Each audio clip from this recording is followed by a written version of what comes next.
سب سے پہلے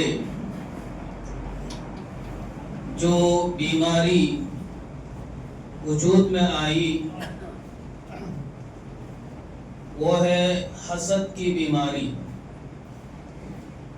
اللہ رب العالمین نے اس کا ذکر کیا ہے، وَاتْلُ عَلَيْهِمْ نَبَأَ ابْنَيْ آدَمَ بِالْحَقِّ إِذْ قَرَّبَا قُرْبَانًا فَتُقُبِّلَ مِنْ أَحَدِهِمَا وَلَمْ يُتَقَبَّلْ مِنَ الْآخَرِ قَالَ لَأَقْتُلَنَّكَ قَالَ إِنَّمَا يَتَقَبَّلُ اللَّهُ مِنَ الْمُتَّقِينَ۔ اللہ تعالیٰ نے حابیل اور قابیل کا واقعہ ذکر کیا ہے۔ حابیل اور قابیل حضرت آدم علیہ السلام کے دو بیٹے تھے۔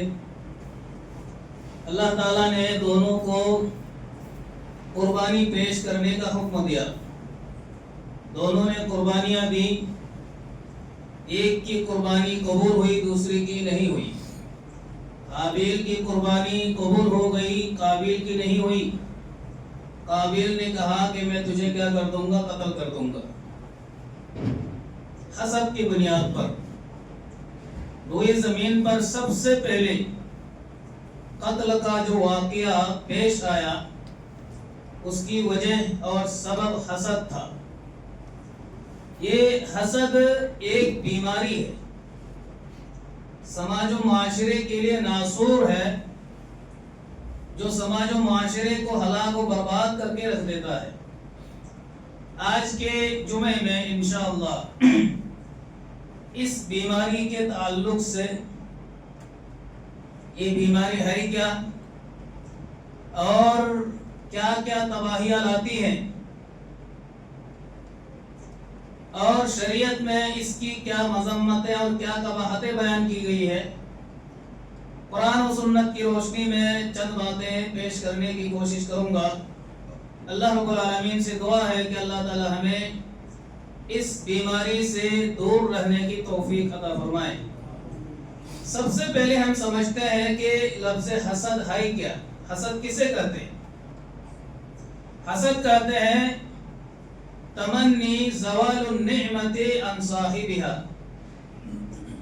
یعنی صاحب نعمت سے نعمت چھین جانے کی تمنا کرنا۔ اللہ رب العالمین نے کسی کو کوئی نعمت عطا کی ہے، کوئی دوسرا آدمی یہ تمنا کرے، یہ خواہش کرے کہ یہ نعمت کیا ہو جائے، ختم ہو جائے، اس کے دل میں کیا ہو، جلن ہو۔ مثال کے طور پر کسی کے پاس کوئی مہنگی گاڑی ہے، اب کوئی پڑوسی ہے، کوئی دوست ہے یا کوئی اپنا بھائی ہی ہے، اس کو یہ برداشت نہیں، اندر اندر وہ اس کو جلن ہو رہا ہے اور اس کی خواہش ہے، تمنا ہے کہ اس کی گاڑی کیا ہو جائے، ختم ہو جائے، یا کہیں ایکسیڈنٹ ہو کے وہ بھی مرے، گاڑی بھی کیا ہو جائے، برباد ہو جائے۔ کسی کے پاس بہت عالیشان مکان ہے، پڑوسی کو برداشت نہیں، بھائیوں کو برداشت نہیں، اس کے پاس اتنا عالیشان مکان کیسے آ گیا، یہ برباد ہو جانا چاہیے، گر جانا چاہیے، ریزہ ریزہ ہو جانا چاہیے۔ اسی طرح آپ دیگر تمام امور میں آپ سمجھ لیں، اللہ نے کسی کو کوئی نعمت دی ہے، اگر ہمیں وہ نعمت برداشت نہیں ہے، اس نعمت کو ختم کرنے کی ہم تمنا کریں، خواہش کریں، دعا کریں، لان تان کریں، یہی کیا ہے، حسد ہے۔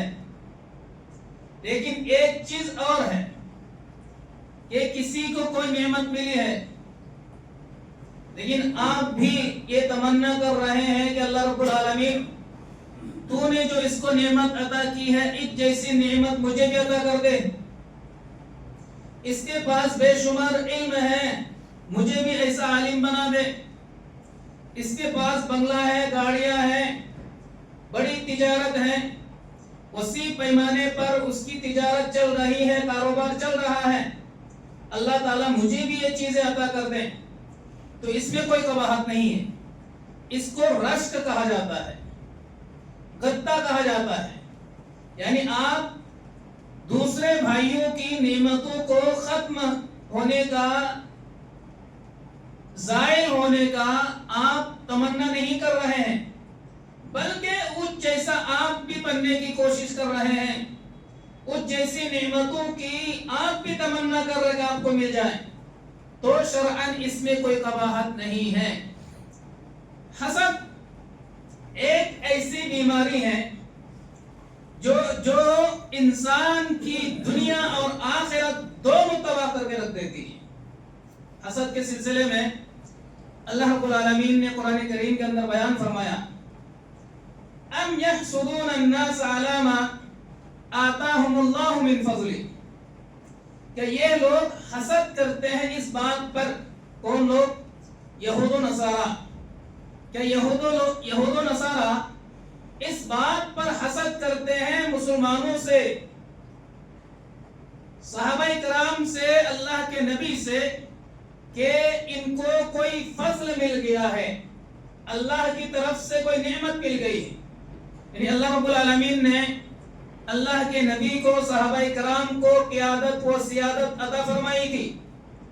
یہ قیادت، یہ سیادت اہل کتاب کو، یہود و نصارہ کو برداشت نہیں تھا، جس کی بنیاد پر وہ حسد کرتے تھے۔ تو اللہ تعالیٰ نے کہا کہ اس نعمت پر، یعنی جو یہ قیادت ہم نے عطا فرمائی ہے اور جو سیادت ہم نے صحابہ کرام کو عطا فرمائی ہے، آل اسماعیل کو عطا فرمائی ہے، یہ نعمت ان یہود و نصارہ کو برداشت نہیں ہے۔ دوسری جگہ پر اللہ رب العالمین نے کہا، وَدَّ كَثِيرٌ مِّنْ أَهْلِ الْكِتَابِ لَوْ يَرُدُّونَكُم مِّن بَعْدِ إِيمَانِكُمْ كُفَّارًا حَسَدًا مِّنْ عِندِ أَنفُسِهِم مِّن بَعْدِ مَا تَبَيَّنَ لَهُمُ الْحَقُّ۔ وَدَّ كَثِيرٌ، بہت سارے اہل کتاب میں سے، من اہل الکتاب، بہت سارے اہل کتاب میں سے یہ خواہش رکھتے ہیں، تمنا رکھتے ہیں، ان کی یہ چاہت ہے، لَوْ يَرُدُّونَكُم مِّن بَعْدِ إِيمَانِكُمْ كُفَّارًا، کہ تم جو ہے ایمان کے بعد کفر کی طرف پلٹ جاؤ، ایمان کے بعد کفر کی طرف پلٹ جاؤ۔ وجہ کیا ہے؟ حَسَدًا مِّنْ عِنْدِ أَنفُسِهِمْ، کہ وجہ یہ ہے کہ ان کے دلوں میں، ان کے نفوس میں وہی بیماری ہے جو حسد کی بیماری ہے۔ مِن بَعْدِ مَا تَبَيَّنَ لَهُمُ الْحَقُّ، حالانکہ حق واضح ہو چکا ہے، حق واضح ہونے کے بعد بھی ان کے دلوں میں یہ حسد کی بیماری ہے کہ تم پھر کفر کی طرف، شرک کی طرف پلٹ جاؤ۔ ان کو پتا ہے کہ صحابہ کرام کو جو حکومت ملی ہے، جو قیادت ملی ہے، جو سیادت ملی ہے، جو صحابہ کرام کو ایک رتبہ و مقام و مرتبہ ملا ہے، اور جو ایک رعب اور دبدبہ سماج و معاشرے میں قائم ہوا ہے، وہ صرف ایمان کی بنیاد پر ہوا ہے۔ یہ چاہتے ہیں کہ ایمان ہی سے ہٹ جائے تاکہ اللہ رب العالمین کی یہ نعمت کیا ہو جائے؟ زائل ہو جائے، ختم ہو جائے۔ تو یہ اللہ رب العالمین نے یہود و نصارہ کی صفت بتلائی ہے کہ حسد کرنا یہ مسلمانوں کی علامت نہیں ہے، یہ مومنین کی علامت نہیں ہے، بلکہ یہ یہود و نصارہ کی علامت ہے۔ دو حدیثیں اور سماعت فرمائیں۔ اللہ کے رسول صلی اللہ علیہ وسلم نے بیان فرمایا، ما حسدتکم علی شیء، ما حسدتکم اليہود علی شیء ما حسدتکم علی السلام والتأمین۔ اللہ کے رسول نے بیان فرمایا کہ یہود و نصارہ اس بات سے زیادہ کسی پر بھی حسد نہیں کرتے، ما حسدتکم علی السلام والتأمین، سلام اور آمین کہنے پر، یعنی سلام اور آمین کہنے سے زیادہ یہود و نصارہ کسی بھی بات پر حسد نہیں کرتے، یعنی سب سے زیادہ حسد سلام پر کرتے ہیں۔ یعنی مسلمان جو ایک دوسرے کو سلام کرتے ہیں، سلام کرنے سے آپسی محبت پیدا ہوتی ہے، الفت پیدا ہوتی ہے، حسد ختم ہو جاتا ہے، اختلافات ختم ہو جاتے ہیں، پیار و محبت کا ماحول قائم ہوتا ہے۔ یہ یہود و نصارہ کو برداشت نہیں ہے، اس سے حسد کرتے ہیں، اس سے جلن ہوتا ہے، اور اسی طرح اللہ کے رسول نے فرمایا اور آمین کہنے پر بھی ان کو بہت زیادہ حسد ہوتا ہے، آمین کہنے پر۔ آج یہ رویہ بہت سارے مسلمانوں کا بن چکا ہے، جو لوگ آمین کہتے ہیں، زور سے آمین بولتے ہیں مسجد میں، ان کا مذاق بھی اڑاتے ہیں اور طرح طرح کی باتیں بھی کرتے ہیں۔ یہ در حقیقت جو لوگ آمین کہتے ہیں زور سے، ان کا مذاق نہیں ہے، یہ حدیث رسول کا مذاق ہے، یہ یہود کی علامت ہے، نصاریوں کی علامت ہے کہ وہ آمین سے بہت زیادہ چڑھتے تھے اور آمین سے بہت زیادہ حسد بھی کرتے تھے۔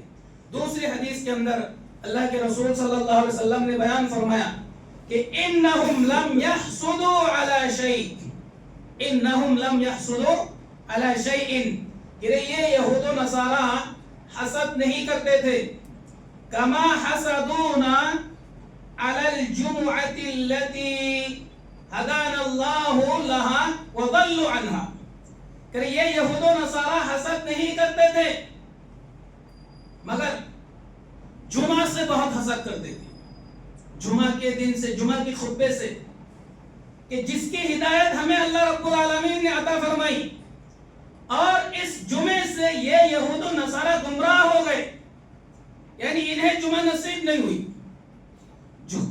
جمعہ سے چڑھنے کا مطلب کیا ہے؟ جمعہ سے حسد کرنے کا مطلب کیا ہے؟ ابھی آپ نے دیکھا ہوگا امریکہ کا جو صدر گزرا پہلے، بش، اس نے کہا تھا کہ اگر مسلمان جمعہ کی نماز ختم کر دے، ممبر سے مولوی یہ مولانا تقریر کرنا چھوڑ دے، بند کر دیں، ہم جو مسلمانوں پر کسی طرح کا کوئی ظلم نہیں کریں گے۔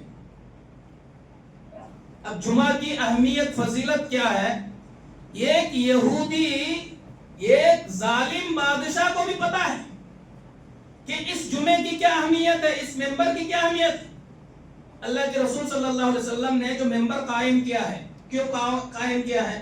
تاکہ سماج و معاشرے میں جو برائیاں جنم لے رہی ہیں ان تمام برائیوں کے خلاف اور توحید کو قائم کرنے کے لیے، شرک سے توبہ کرنے کے لیے، سنت کو زندہ کرنے کے لیے اور بدعت و خرافات سے لوگ توبہ کریں، ان تمام موضوعات پر اسی ممبر رسول سے صدائیں دی جاتی ہیں۔ اس سے معاشرے میں ایک انقلاب قائم ہوتا ہے، معاشرے میں تبدیلی آتی ہے، معاشرہ سدھر جاتا ہے، برائیوں کا خاتمہ ہوتا ہے۔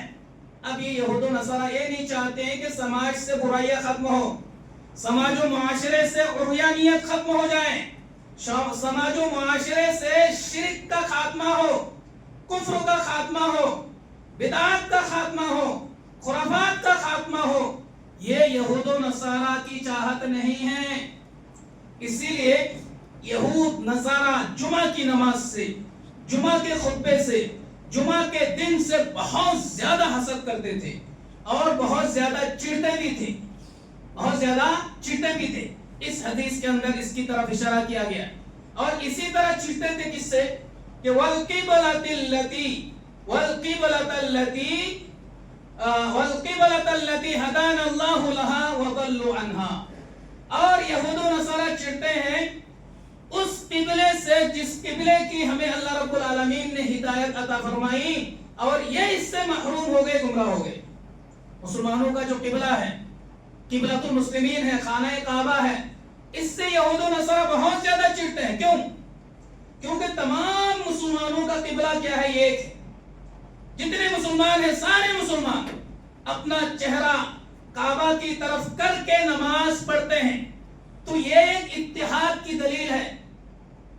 کتنے بھی اختلافات ہو آپس میں، چاہے وہ بریلی ہو، دیوبندی ہو، اہل حدیث ہو، کوئی اور فرقہ ہو، اس میں کس کا اختلاف ہے؟ سارے ہی قبلہ کی طرف رخ کر کے نماز پڑھتے ہیں۔ آپ نے کسی کو دیکھا ہے دکھن کی طرف رخ کر کے نماز پڑھتے ہوئے یا اتر کی طرف رخ کر کے نماز پڑھتے ہوئے؟ نہیں پڑھتے۔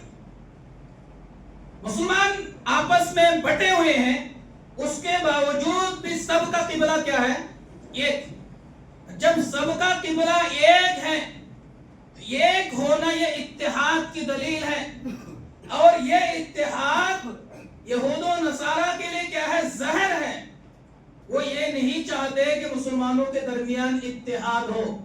ان کی چاہت، ان کی خواہش ہمیشہ یہ ہوتی ہے کہ یہ مسلمان ہمیشہ آپس میں لڑتے رہے، جھگڑتے رہے، تقسیم ہوتے رہے، بٹتے رہے، یہ آپس ہی میں پٹتے رہے. یہ یہود و نصارہ کی خواہش ہے. اسی لیے یہ قبلہ سے یہود و نصارہ کیا کرتے ہیں؟ بہت زیادہ چڑھتے بھی ہیں اور بہت زیادہ حسد کرتے ہیں.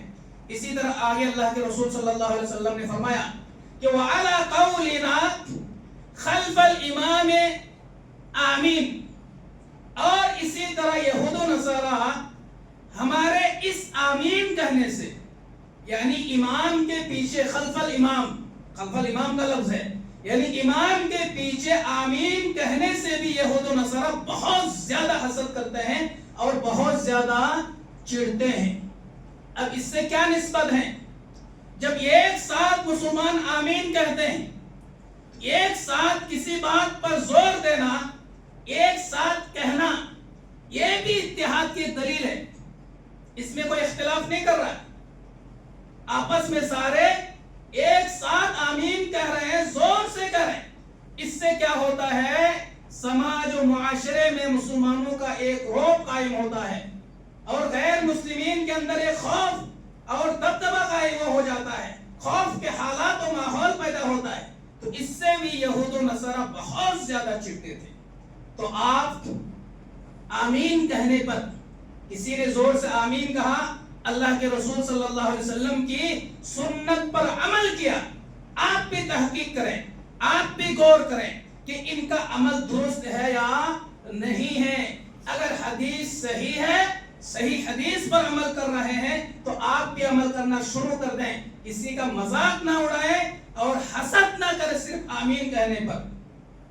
آج معاشرے میں یہ ماحول بنا ہوا ہے، یہ زور سے آمین بولنے والے ہیں، یہ تو آمین والے ہیں، یہ آمین والی مسجد ہے. صرف اسی بات پر حسد کرنے لگ جاتے ہیں، اسی بات پر. تو یہ جو آیتیں پیش کی گئی ہے، جو حدیثیں پیش کی گئی ہے، ان تمام آیتوں سے، حدیثوں سے یہ بات بالکل صاف ہو گئی ہے کہ حسد یہ مسلمانوں کی یا مومنین کی علامت نہیں ہے، یہ مسلمانوں کی صفت نہیں ہے، بلکہ یہود و نصارہ کی صفت ہے جس کو اللہ رب العالمین نے حرام کیا ہے. ایک اور حدیث آپ سماعت فرمائیں. اللہ کے رسول صلی اللہ علیہ وسلم نے بیان فرمایا کہ لا تحاسدوا، لا تحاسدوا، تم آپس میں حسد نہ کرو، تم آپس میں حسد نہ کرو، ایک دوسرے سے حسد نہ کرو. ولا تباغضوا، اور نہ ہی ایک دوسرے سے بغض رکھو، ایک دوسرے سے دشمنی کرو، ایک دوسرے سے نفرت رکھو. ولا تجسسوا، اور نہ ہی ایک دوسرے کی جاسوسی کرو. دیکھیں جو بیماریاں ہیں، یہ دل کی بیماریاں ہیں. یہ ساری بیماریاں کیا ہے؟ دل کی بیماریاں ہیں. حسد کا تعلق کس سے ہے؟ دل سے ہے. نفرت، دشمنی کا تعلق کس سے ہے؟ دل سے ہے. اور اسی طرح کہا کہ آپس میں جاسوسی نہ کرو. جاسوسی کرتے ہیں کہ نہیں کرتے ہیں؟ ادھر کی بات ادھر، ادھر کی بات ادھر، کسی کو خوش کرنے کے لیے، اپنے آقا کو راضی کرنے کے لیے، خوش کرنے کے لیے، اس کے نزدیک محبوب بننے کے لیے، چہیدہ بننے کے لیے باتوں کو ملا کر کے، خلط ملط کر کے ایک دوسرے سے کیا کرتے ہیں؟ جاسوسی کرتے ہیں. یہ جاسوسی حرام ہے اسلام میں. اگر اسلامی حکومت ہوتی، سرکار کے خلاف جاسوسی کرنے والوں کو قتل کر دیا جائے، قتل کا حکم، اس کو قتل کر دیا جائے. کہ جاسوسی سے بہت زیادہ نقصان ہوتا ہے، سماج و معاشرہ تباہ و برباد ہو جاتا ہے. اسی طرح آگے اللہ کے رسول نے فرمایا کہ وَلَا تَحَسَّسُوا، اور آپس میں ایک دوسرے کی بات نہ سنو، آپس میں ایک دوسرے کی بات پر کان نہ لگاؤ. کیا مطلب ہے؟ دو آدمی بات کر رہے ہیں خلوت میں، اب دیوار کے آڑ میں جا کے آپ بھی کان لگائے ہوں. کیا باتیں کر رہے ہیں، کیا باتیں کر رہے ہیں؟ تو میرے خلاف تو نہیں بول رہے، اس کے خلاف تو نہیں بول رہے، اس کے خلاف تو نہیں بول رہے. یہ طریقہ نہایت ہی گھٹیا طریقہ ہے، نہیں اختیار کرنا چاہیے. دو آدمی باتیں کر رہے ہیں، پتہ نہیں کیا باتیں کر رہے ہیں، آپ کو اتنا ٹینشن لینے کی ضرورت کیا؟ پیچھے چپکے چپکے چھپکے چھپکے سننے کی ضرورت کیا؟ اللہ کے رسول نے بیان فرمایا کہ وَلَا تَحَسَّسُوا، آپس میں ایک دوسرے کی بات چھپ کے نہ سنا کرو، آڑ میں نہ سنا کرو. وَلَا تَنَاجَشُوا، اور اسی طرح خرید و فروخت میں تناجش نہ کرو. کیا مطلب ہے؟ یعنی قیمت نہ بڑھاؤ.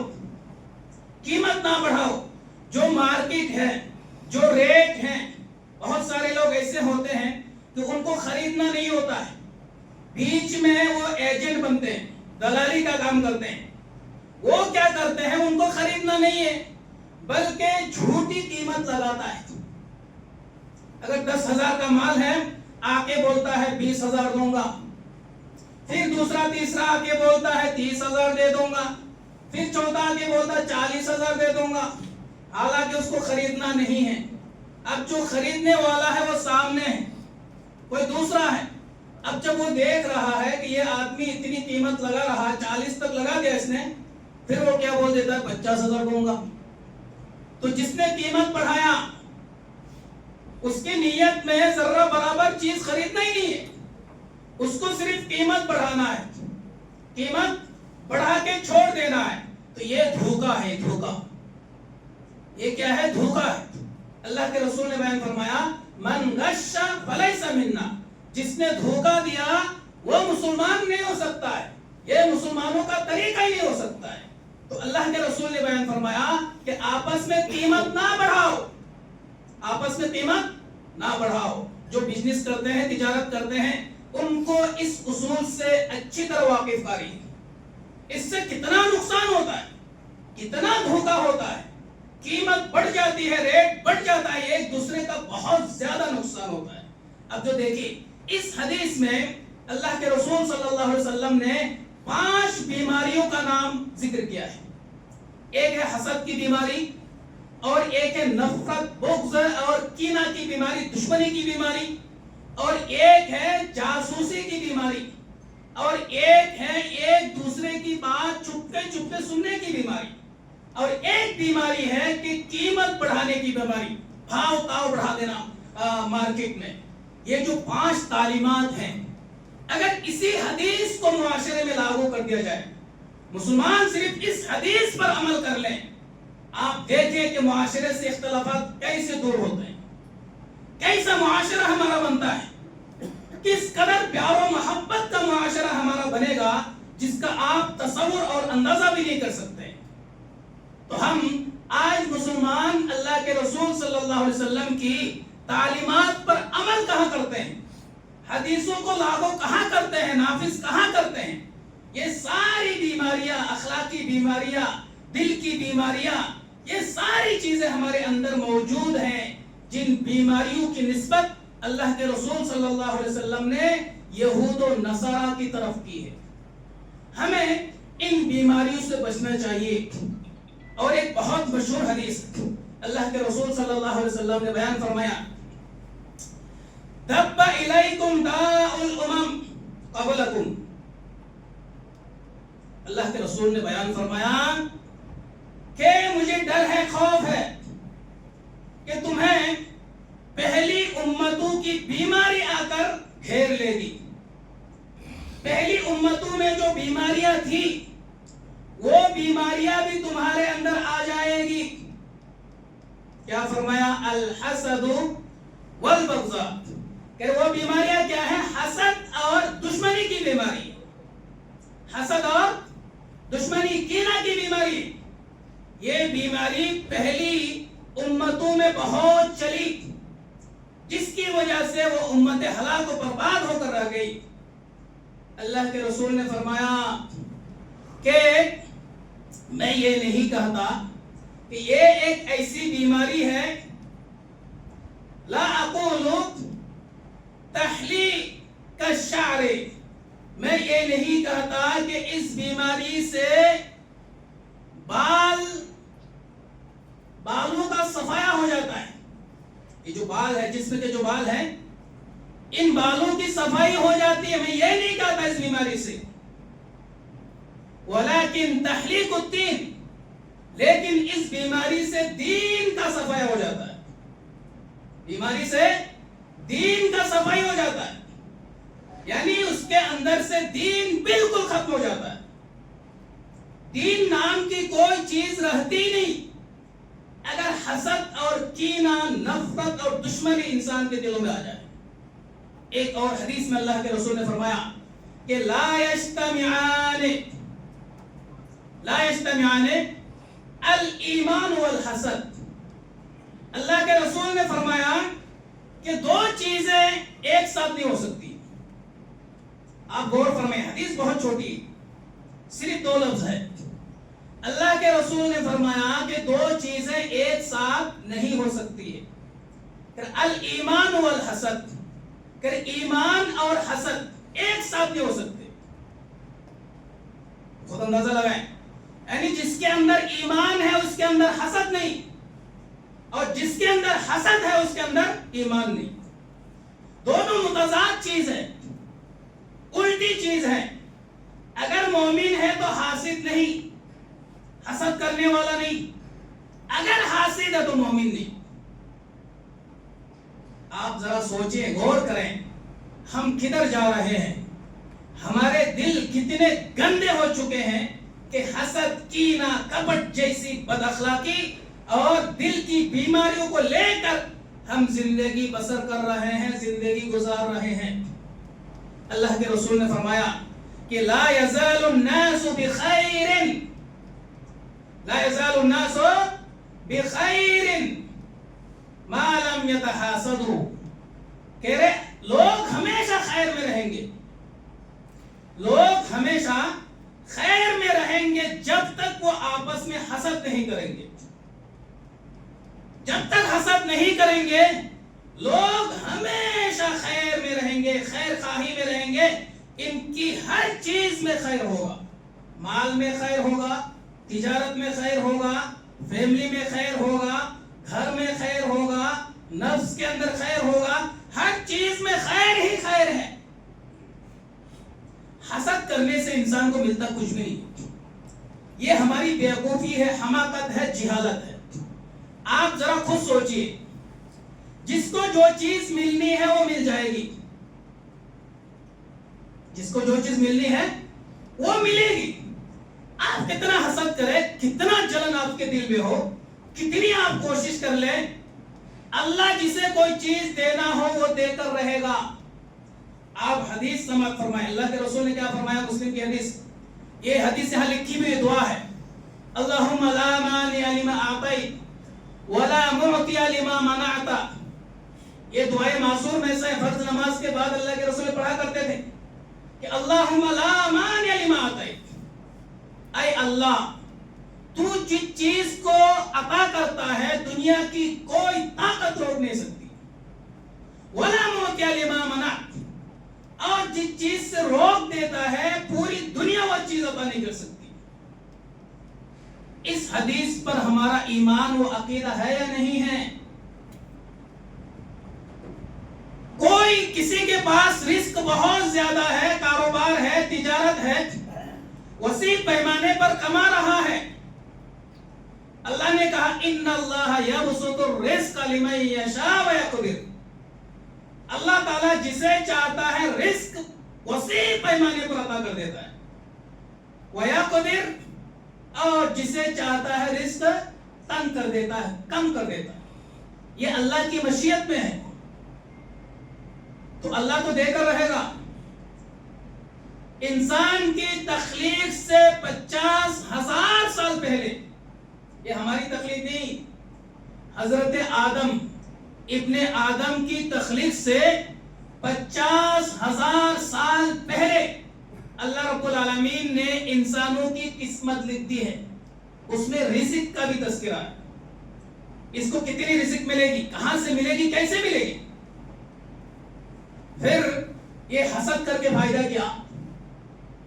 آپ کتنا بھی حسد کر لیں، کتنی بھی کوشش کر لیں، کسی کو گرانے کے لیے، کسی کی تجارت ٹھپ کرنے کے لیے، کسی کو نقصان پہنچانے کے لیے، نقصان پہنچانے والی ذات کون ہے؟ اللہ رب العالمین ہے. فائدہ پہنچانے والی ذات کون ہے؟ اللہ رب العالمین ہے. تو در حقیقت جو حاسد ہوتا ہے، حسد کرتا ہے، اس کا تقدیر پر ایمان بہت کمزور ہے، ورنہ وہ حسد کرتا ہی نہیں۔ ان حدیثوں پہ عمل ہوتا کہ نہیں ہوتا کہ اللہ نے جو مقدر میں لکھ دی ہے، جو رزق لکھ دی ہے، جو نعمتیں کسی کے لکھ دی ہے، وہ نعمتیں ان کو مل کر رہے گی، چاہے پوری کائنات طاقت لگا دے، وہ نعمتیں ختم نہیں ہو سکتی۔ آپ اکیلے حسد کر کے کیا کر سکتے ہیں؟ اس کا نقصان کچھ بھی نہیں ہے۔ نقصان کس کا ہے؟ نقصان خود حاسد کا ہے، خود حاسد کا ہے۔ ایسے لوگوں کو آپ نے دیکھا ہوگا ہمیشہ ڈپریشن میں رہتا ہے، ہمیشہ ٹینشن میں، خوشی نہیں ہوتی چہرے پر، مایوس رہتے ہیں، ہمیشہ سوچتے ہیں کہ سامنے والے کو کس طرح گرایا جائے، اس کو کس طرح ذلیل کیا جائے، اس کو کس طرح فقیر مسکین کی شکل دے دی جائے، مسکین بنا دیا جائے، فقیر بنا دیا جائے۔ ہمیشہ ایک چکر میں رہتا ہے۔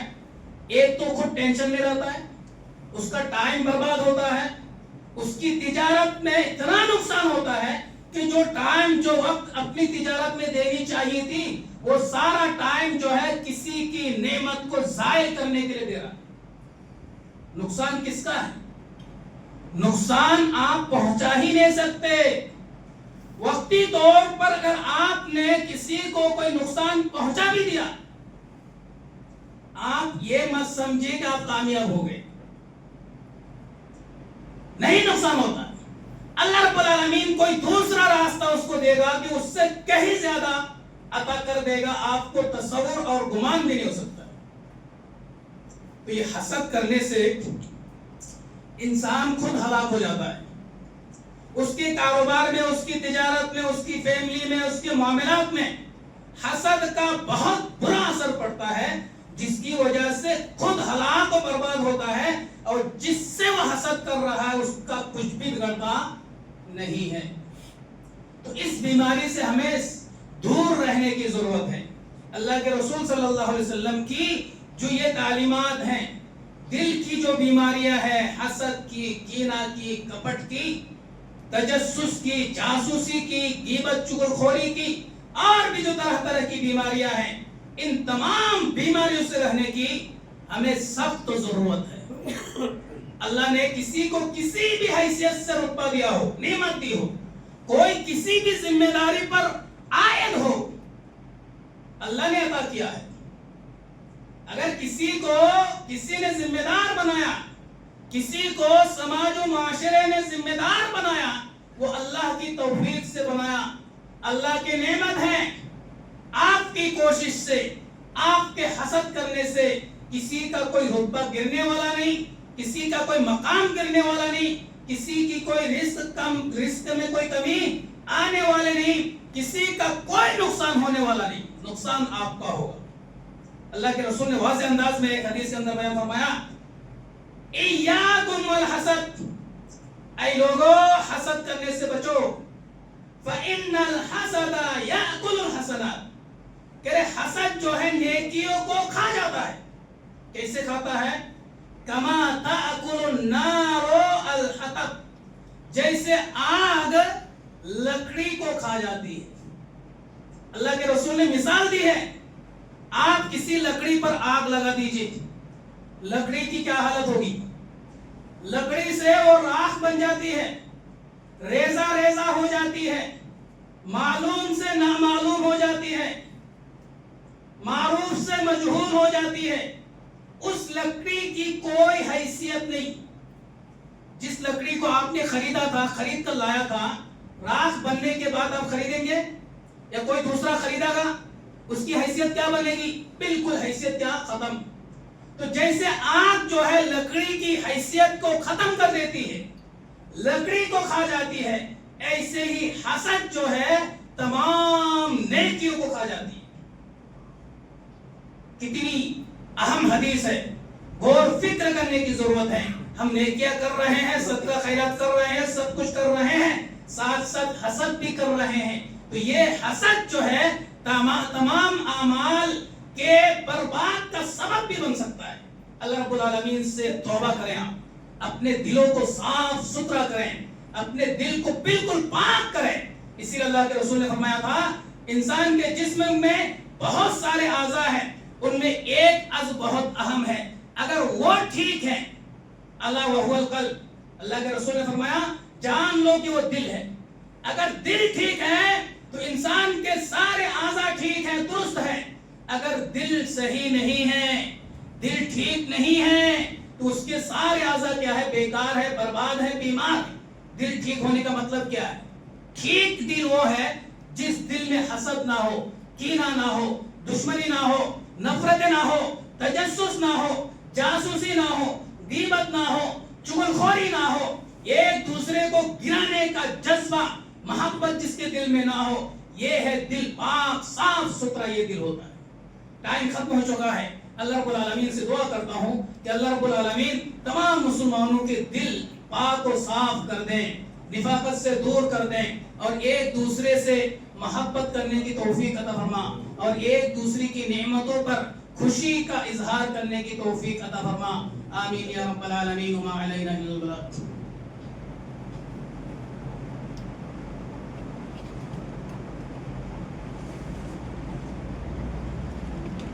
الحمد لله نحمده ونستعينه ونستغفره ونؤمن به ونتوكل